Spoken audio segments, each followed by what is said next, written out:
Hi guys, welcome to Lisa Loves, and it is my weekly catch-up.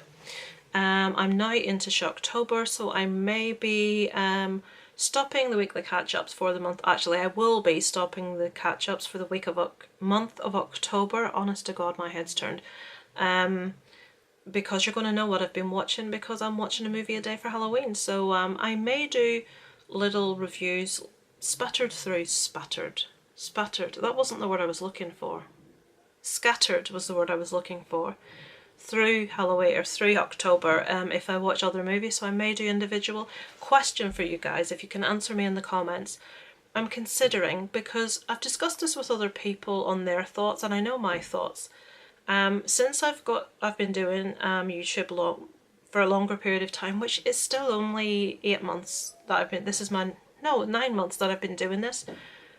And I'm finding the more people you subscribe to and get to know, the harder it is to watch people's videos, you know, the full content. And I like to watch people's content, but I'm finding even channels that I really enjoy, if their videos are longer, I'm finding it either impossible to get round to it, or just really struggling to watch all of it. So if I have a spare half hour, a spare hour, when you're a mom of a young kid, you know, it's hard to get that spare time. And when you get a spare bit of time, do you want to watch 8 videos from 8 different people, or do you want to watch one video from one person? You know, do the math there. So I'm considering stopping the weekly catch-ups and instead doing individual movie reviews when I watch a movie that I feel one way or another it's excellent or it's terrible, if you need to know. And those reviews I would try to keep to 5 to 10 minutes max, rather than my weekly catch-up tends to be 20 minutes to half hour. So I realise that it's difficult for a lot of people to watch videos of that length. So just putting the question out there, what would you rather see? Would you rather I stuck to giving you an update weekly with everything I've watched and a brief rundown of what I thought, or would you prefer individual movie reviews for individual films? Just let me know what you think and we'll get on to it. So, last weekly catch up for at least a month, maybe forever, who knows. So, this last week, that's my phone, this last week I have watched, I'll run down for you, Trick or Treat. This is the Halloween one. Salem's Lot, which I did for my day 1 of Shocktober. Halloween 5, Curse of Michael Myers, H2O, Resurrection, so obviously I've been going through the Halloween series. Also the first Rob Zombie Halloween, not the second one yet. A Night of the Comet, Mr. Cleaver, and Adrift. Yeah, so that's what I've watched for the past week. So what did I think? Let's start with the Halloweens. I've really enjoyed running through the Halloween movies. At the stage I'm at now, which is having just one more to watch, the Halloween 2 by Zombie. My favourite is most definitely, boringly, the original Carpenter version, Halloween 1, the first one. Just so much better than the others. I have enjoyed most of the entries, I'll be honest. Not a big fan of Resurrection, Busta Rhymes, Trick or Treat, motherfucker. Apologies if you've got anybody young watching this, it had to be said. You cannot say Busta Rhymes and not say that line. But that movie was just, it was so far removed from the others. I'm not going to say it was awful, because it wasn't. It was quite entertaining actually, it was quite funny. I don't think it was meant to be, but it was. Halloween 3 should have been a movie in its own right, should have just been a standalone movie. It shouldn't have been part of the franchise. I feel it would have done better if it wasn't part of the franchise, because it would have taken on board those fans of the Halloween franchise that are just disgusted by it because Michael Myers isn't in it. But if you take it in its own right, and it's got all that imagery, it's got the masks, it's got the jingle, it's, you know, and that stands out to you, you know, you never forget the tune, you never, you know, the masks, it's a really awesome Halloween movie, just not in the Halloween franchise, if that makes sense. So yeah, I enjoyed 5, I enjoyed Curse of Michael Myers. I didn't love it. I watched the director's cut, if anyone's wondering. What else? Right, 2 things. Halloween, Rob Zombie Halloween. I saw this in the cinema. I think I watched it again once and then again this week.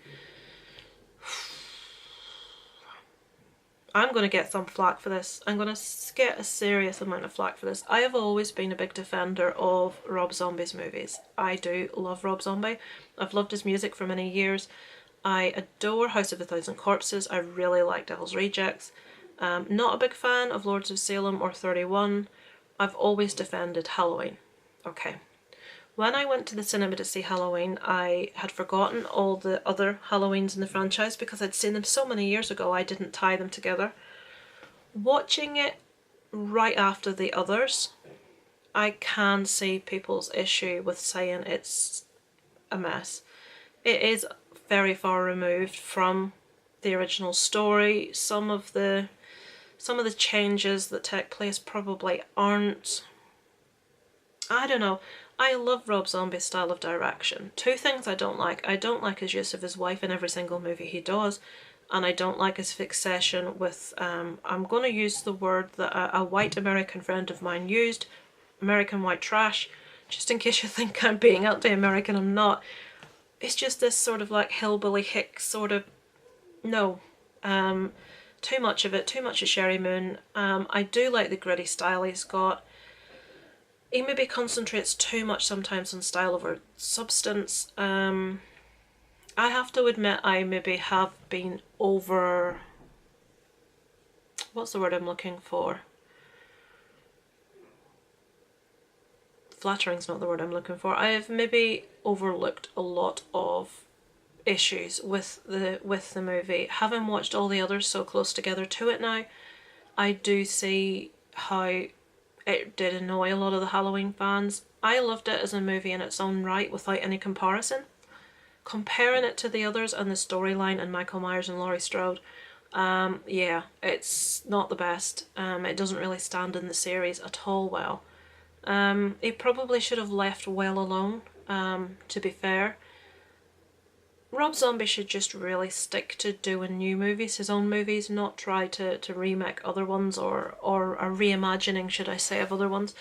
That doesn't take away from the fact I think he is a good director. I just feel he needs to do something different. But yeah, I will concede that the Rob Zombie remake of Halloween is not very good. Okay, hands up. Gonna get a hard time for this, but yeah, I can see, I will always admit when I'm wrong, guys, always. And my defence of this has maybe been a little misplaced. Okay. So if I haven't annoyed you enough with that, here we go with another one. I also watched this week Night of the Comet. You can scoff, I had never seen this before. It's just one of those that went under my radar, and with movies I enjoy, people have said, oh, you must watch Night of the Comet. If you've not seen it, you'll love it. I watched it. Me and my husband both watched it. We hated it, guys. I think it's one of those movies where you must watch it at a certain time in your life, at a certain era, and you must have that nostalgia for it. I think, excuse me, I think if I had have watched it as a teenager, as a kid, whatever, I maybe would feel differently about it, but watching it now, I just didn't like it. I just found it really dull. I found the lead female actress, I'm sorry, I don't know her name, she just irritated me. I don't know, I could see that whole 80s feel that it had. It was very similar to a lot of other things that come out at that era that I like because I watched at the right time. But this one I think is one you must catch at the right time, and for me it was just too cheesy. It just didn't grab me. There were too many scenes that made me laugh. There was too much overaction. There was scenes with fights where someone was meant to hit someone and you could see that, you know, it just wasn't choreographed properly. Just loads of lame little things like that, and I didn't have the nostalgia goggles on because I didn't see it at the right time. So I know it's a massively popular movie, so apologies to anyone out there that really loves it. It just wasn't for me. I feel, like I say, you need to have watched that at a certain time in your life, and I missed the boat with that one. So yeah, Night of the Comet. What else? Trick or Treat I'm not going to talk about because it's day 2 of my Shocktober. It's also the first in the new series I'm doing with Strange Monkey and Movie Massacre, 3 from the Grave, where each month we are going to showcase a movie. I'm going to do the review, Strange Monkey is going to do facts about the movie, and Movie Massacre is going to do the kill count. they culminate together in an episode each month. So the first episode is Trick or Treat. So again, I'm not going to go into any detail about that because you'll be sick of the sound of Trick or Treat by the time we get round to that episode airing. What else did I watch this week? Mr. Cleaver. This is a low-budget indie flick, which I'm not going to review here because I've done a review for Geek Legion of Doom. Obviously, I get to watch screeners that Leo sends to me for his channel's behalf, so it's not what I'm going to review here because that wouldn't be fair. If you're in any way interested, pop over to Geek Legion of Doom. He should have that one up soon. If it's up when I put this one up, I will link in the description. If not, just subscribe to Geek Legion of Doom. He reviews a lot of awesome movies anyway.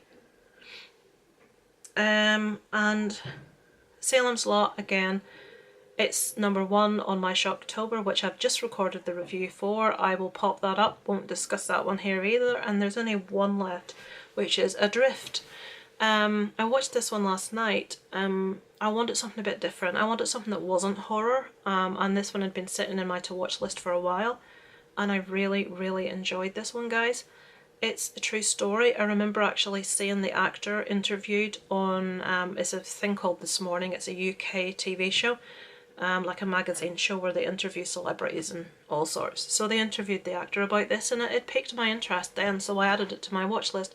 It's a true story about a couple who are on an expedition taking friends' boat from, I'm not sure where they start off, but they're taking it back to San Diego.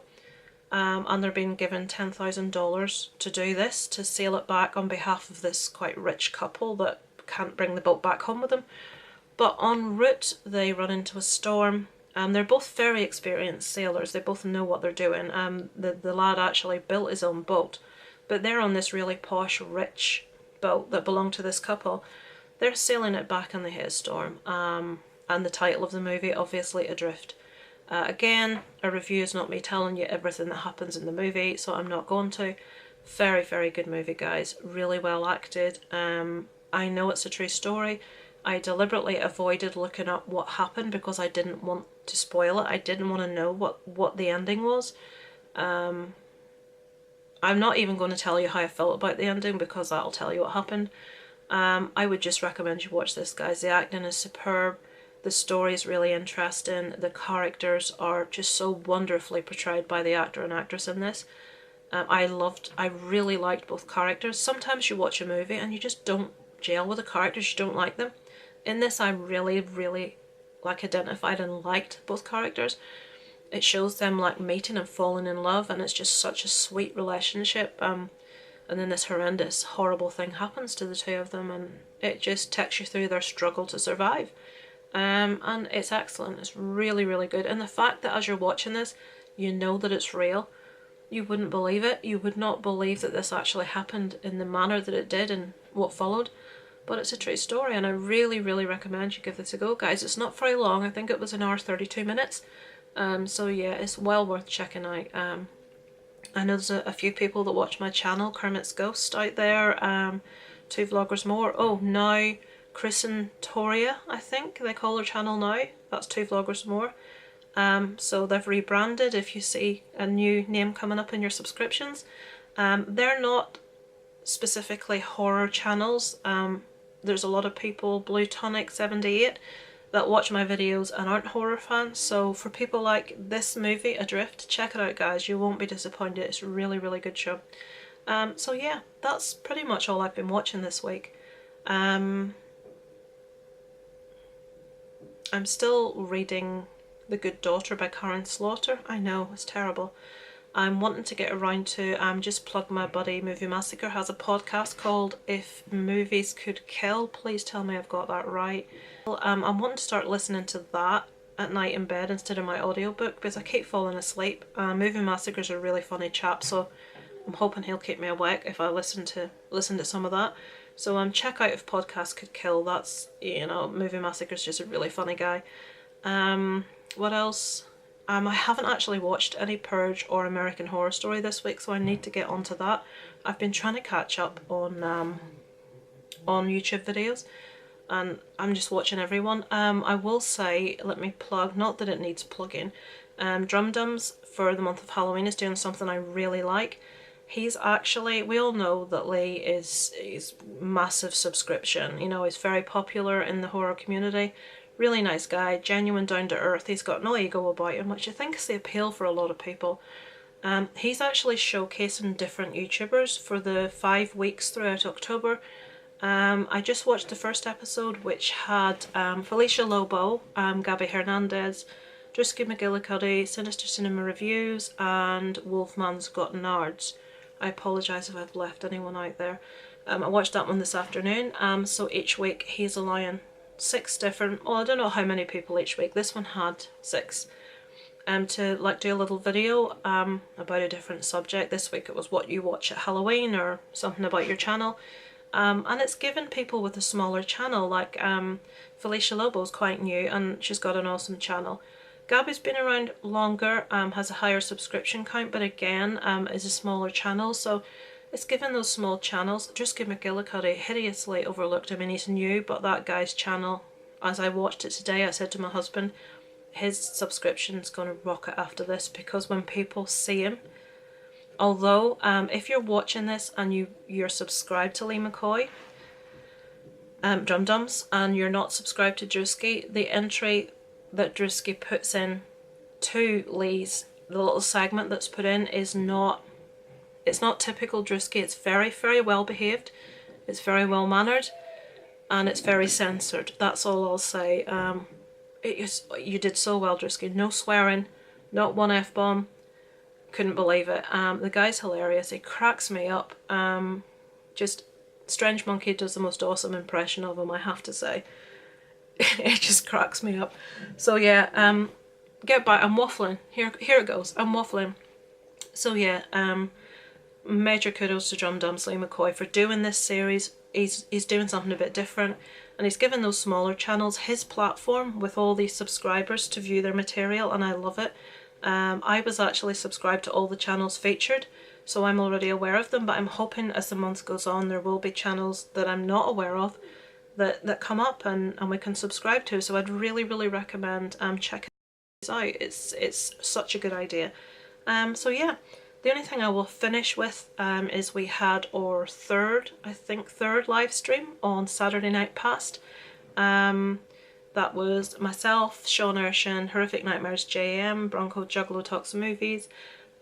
We lost Horror Digest halfway through with technical difficulties, and we had the special guest Random Horror on.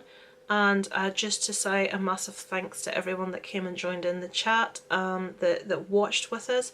I just am having the best time doing these streams. It's very new for me. It's something I thought I would never do. It's something I was asked to do previously and I was too nervous. When I was approached initially to do this one, I done it because I knew that people that I was doing it with were mostly as inexperienced and as nervous and as socially awkward as I was. So I sort of felt comfortable with that, knowing I wasn't going to spoil a bigger channel's, thing. But it's become a really, really fun thing to do. And as I said to the guys, even if there was no one watching, it's still worth doing it for me, because it's such a lot of fun to get to chat to these people that have become friends real time and just get to hang out and have fun. So we do that once a month, and the guys that I do it with are just awesome. Next month we have special guest Hellhound from Horror Metal channel, and I think we're going out on the 21st of September, sorry, so October, so that's going to be just after Halloween's released. And I'm hoping we're going to all have seen it at that stage. So we're going to be discussing, obviously, the new Halloween movie, if we've seen it at that stage. Big fingers crossed, guys. So yeah, massive thank you to the guys that came and watched. Massive thank yous to my fellow horror hangout dudes. So if you're watching this, check it out next month. It is a lot of fun, guys. We do love you to get involved, to ask questions, to talk to us as the chat's going on. We don't get to everything all the time, but we try our best to read out the comments and questions and things. It just really depends sort of who's talking and who's waffling the most at the time, if we can get your question fit in. So yeah, I'll leave that there. I'll stop waffling. This probably, like I said, this will be the last, if not the last, weekly catch up for a while. And thanks so much for everyone that watches and comments and likes. Much appreciated. I'll leave that there for today. It's over and out from Lisa Loves.